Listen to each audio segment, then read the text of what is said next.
opinions expressed in the following video regarding the paranormal and legends associated with the property do not reflect the views of the Monmouth County Park System or staff of Deep Cut Gardens.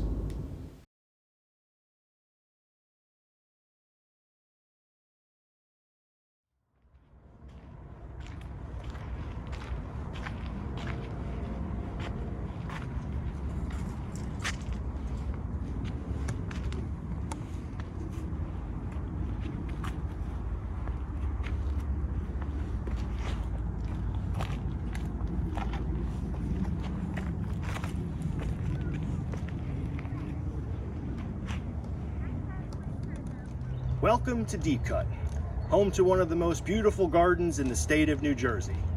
For nearly a century, both members of the public and private owners have marveled at its beauty.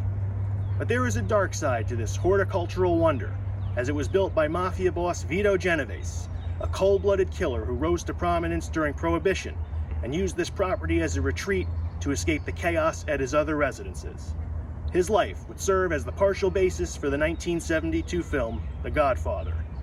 In this special edition of Haunted History, we take a look at the life of Don Vito and his connections to Monmouth County, New Jersey.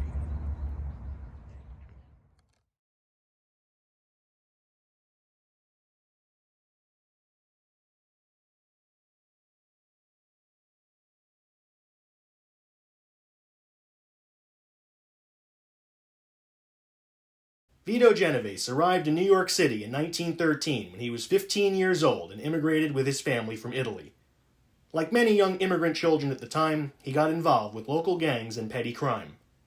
The family would soon move to Atlantic Highlands, and by then, Vito had been inducted into the Mafia at age 18. He was the first member of his family to do so. With connections in both the city and Jersey Shore, Vito quickly became a trusted and efficient gangster and mob enforcer.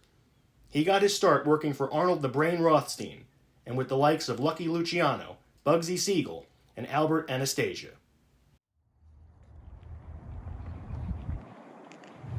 Between 1917 and 1930, he was arrested no less than 8 times for charges ranging from gun possession and burglary to counterfeiting and even homicide.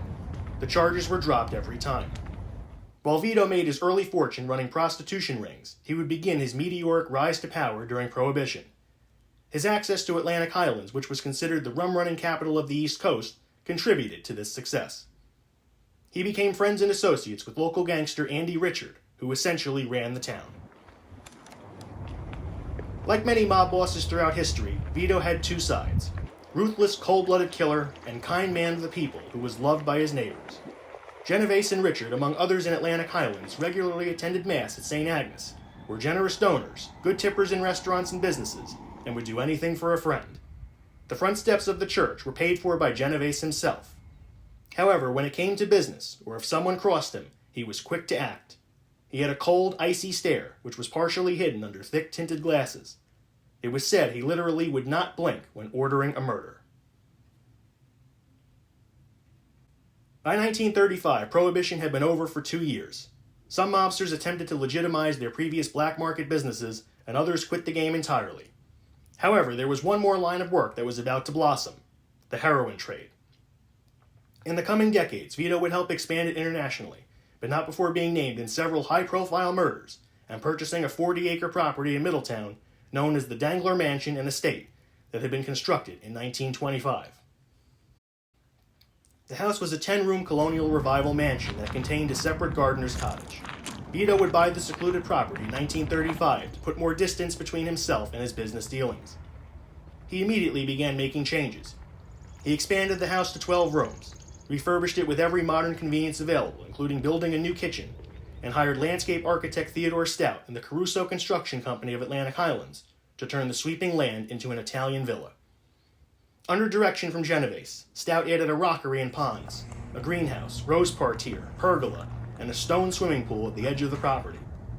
A peanut stone replica of Mount Vesuvius served as the exclamation point to this extensive project. The volcano was not only decorative, but worked as a fire pit. It is also possible it was used to send smoke signals, as the ocean could be seen from the house in the 1930s. Vito became a U.S. citizen in 1936 and lived there until 1937, when he then fled the United States for Italy, with nearly $1 million in his suitcase, to avoid murder charges from a crime 3 years earlier. It is during his time away that the original mansion at Deep Cut burned down. According to some sources, his wife Anna had visited the day before the fire to retrieve documents. The blaze was attributed to a faulty heating system and has remained suspicious ever since. While in Italy, Vito worked for Benito Mussolini before switching over to the United States Army at the end of World War II, where he served as an interpreter. He used this access to the army to steal goods and reroute trucks, selling the items at high prices to desperate war-weary Italians. His wife visited him regularly in Italy, and he told her how much he loved her, but he cheated on her several times. This was his second wife. The first had died in 1931, and their marriage had been violent and tumultuous. By 1945, Vito was back in the United States and was immediately charged with the very murder he fled for. The case was eventually dismissed due to lack of evidence and living witnesses. He and his wife Anna would sell the Deep Cut estate in 1948 and move back to Atlantic Highlands in a $1 million mansion on Ocean Boulevard, where they would live lavishly. His business partner and builder, Dominic Caruso, was the buyer, who eventually sold the land to Carl and Marjorie Whittle in 1952. The current house that stands today was built 2 years later. By now, Anna had previously sued Vito for maintenance, which was alimony of the day, and later sought divorce. She told the judge, "All I want is $350 a week, but I want you to know my husband is a millionaire many times over." While Vito had allowed her to have anything she wanted, he was still cruel and a difficult man to live with. She would win her case, and though eventually dropped the divorce, used the proceedings as a chance to sound off on the mafia underworld. She publicly told of Vito's illegal dealings and is credited with being the first mafia wife to shed light on a world that few members of the public had ever been allowed to see. Following the separation, Vito lived modestly at a small home in Atlantic Highlands on West Highland Avenue. He rented it from his good friend Andy Richard. By this time, he had earned several nicknames such as the King of Crime, King of the Rackets, and most infamously, the boss of all bosses.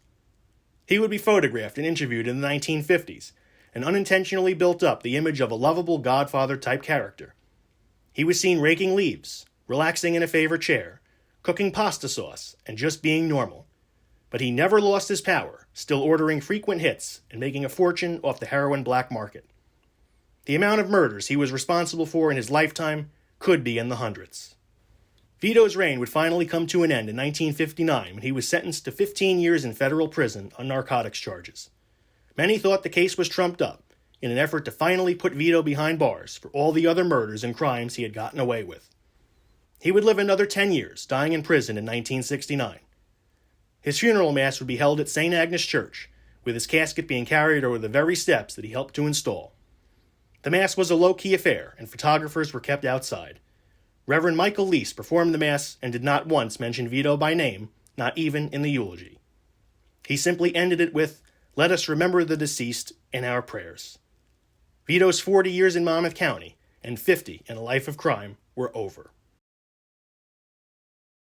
Deep Cut Gardens would once again thrive under the Whittle family, who added a new swimming pool, which is now the Lily Pond, and restored the gardens and greenhouse.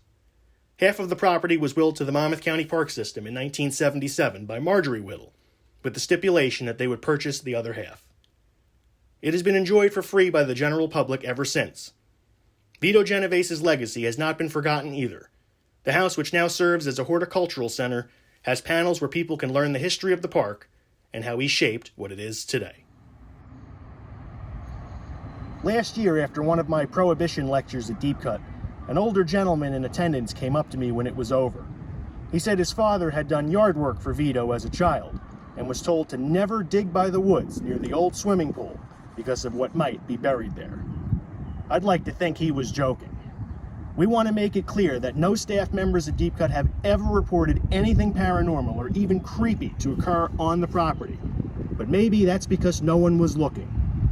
Ghosts on the Coast will now conduct the first ever known paranormal investigation of Deep Cut Gardens. Will echoes from the past be heard? Will we even speak to Vito himself?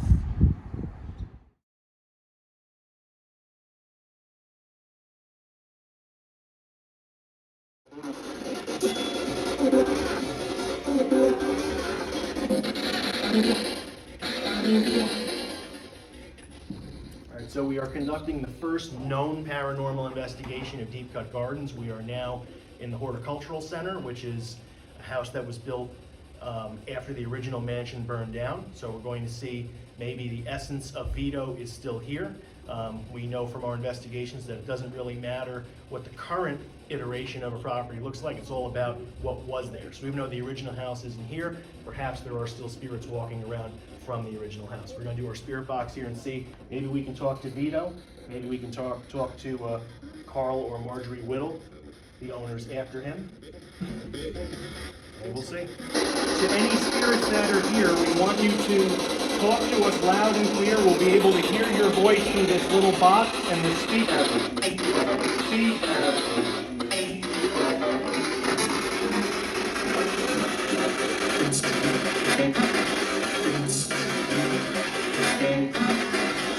Also touch this device, and it'll light up. It'll let us know that you're here.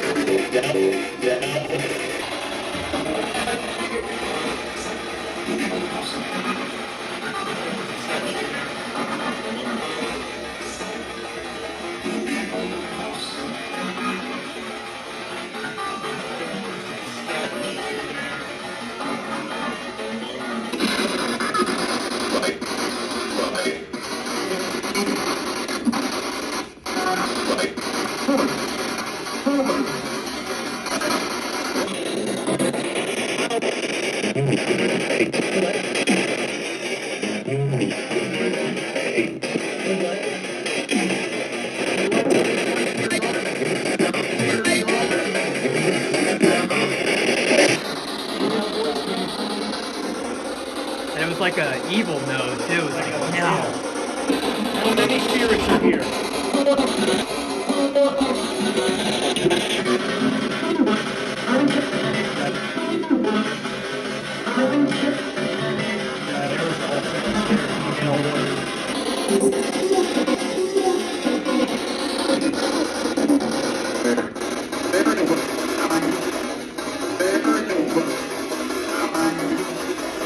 High. There's a high.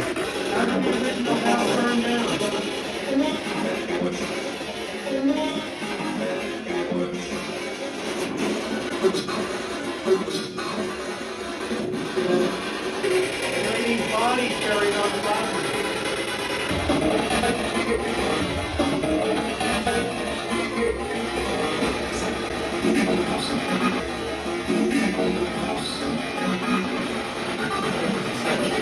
People have said there are bodies on the property. Is that true?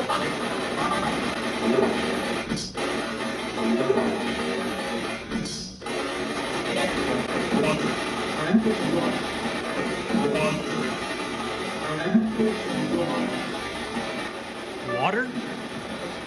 It just said water. Didn't you say that possibly the pool? Cool. Yeah, that's the rumor. Well, I can't even call it a rumor. It's just some guy came up to me after one of the lectures and said his father worked here and he was not allowed to dig by the swimming pool at the end of the property.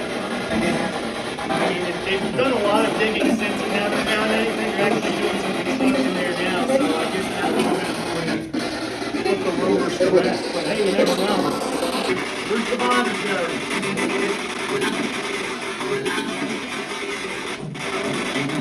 Yeah, what about by the volcano?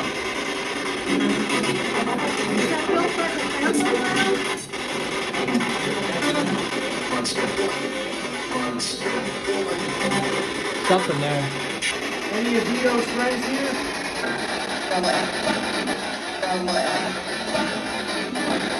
Nobody? So many places we investigate, we have like an incomplete history or there's a lot of legends and folklore. Here we have like a decent history, so we can ask these questions and when we get an answer we'll know if it's true or not. Because the history of this place and his life has been so well documented. So we do have a leg up here compared to some of the other places. Vito fled in 1937. Can you tell us why? It's one word, the answer.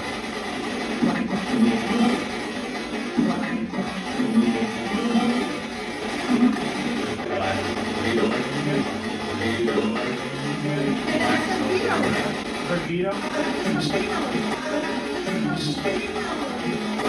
Who are we talking to? Another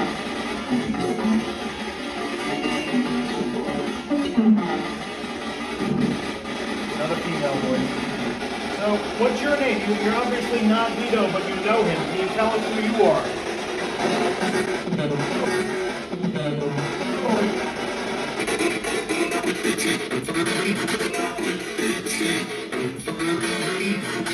Sound like it said Vito. I heard Vito.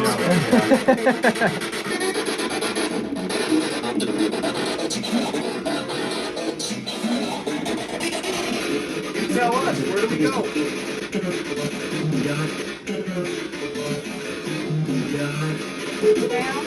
Die? Die? Something with a D.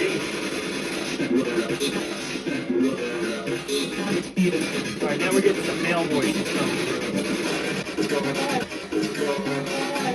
Let's go. Let's go. Where do you want us to go? You want us to go right now? Alright, so let's go. I think we've gotten a decent amount considering this is a first-time property. There's no real ghost stories associated with it, so it's not like we're looking for anything in particular.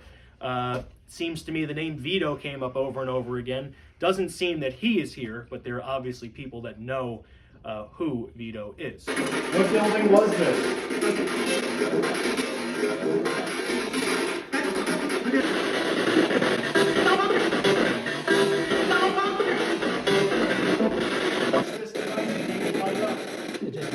Whoa, we got red. That's the first time we've gone to red today. Who's with us? This is off, so that's not going to be giving it. Yeah. Still going off. Still going up? Yeah, it keeps going up to yellow. Who's with us right now?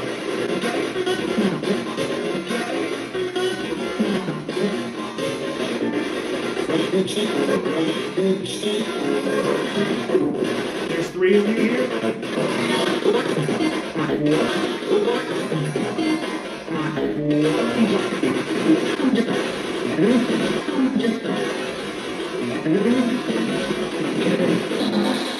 Did you work for Vito Genevieve?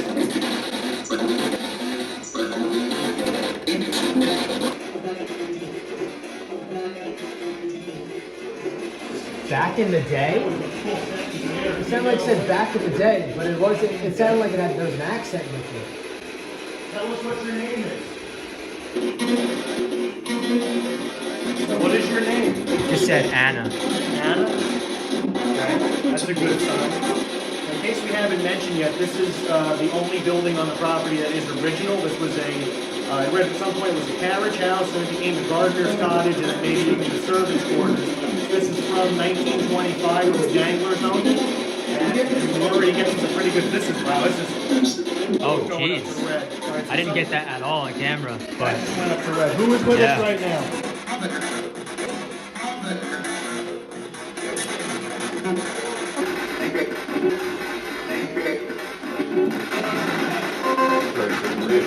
yeah, I just heard Hey Greg. Hey Greg, hey Greg.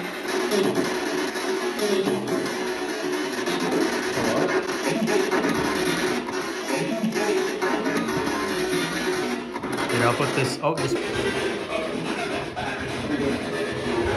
That was a full, like, yeah. You don't order any hits while living here. That was a sentence.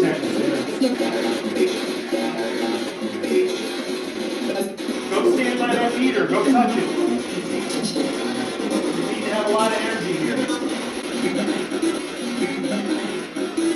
You got it. You got it? I heard you got it. You just have to tap it.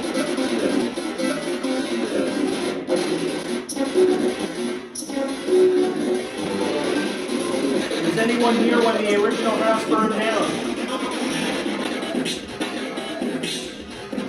Of course. What are the names of some of the other owners?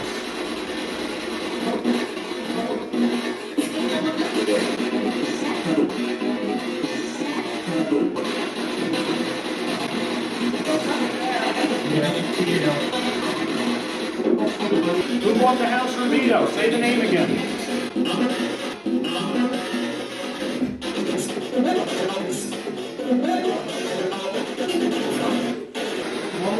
give us one last message. You were very talkative.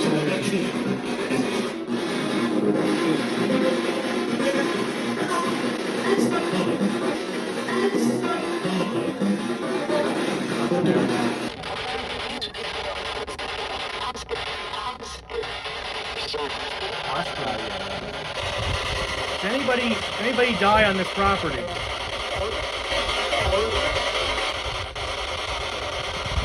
Anybody buried here?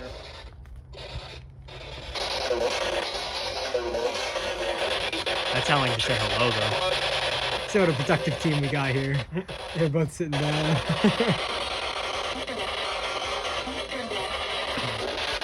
Both loud and clear.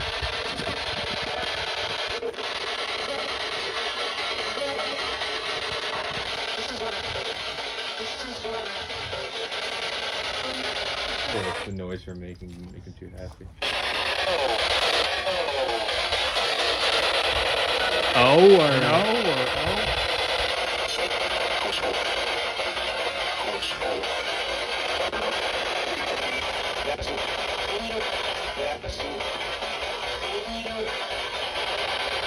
is that just like spitfire of names coming out? Yeah, a bunch of stuff coming out. Are there any bodies buried by the pool? I heard a rumor years ago. Yep.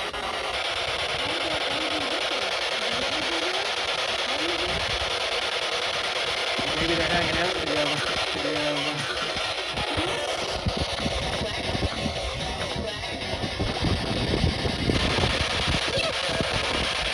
That was a yell or something. So is Deep Cut Gardens actually haunted? It's a good question. I don't think I'd be willing to say yes in the strictest sense, but there's definitely something here.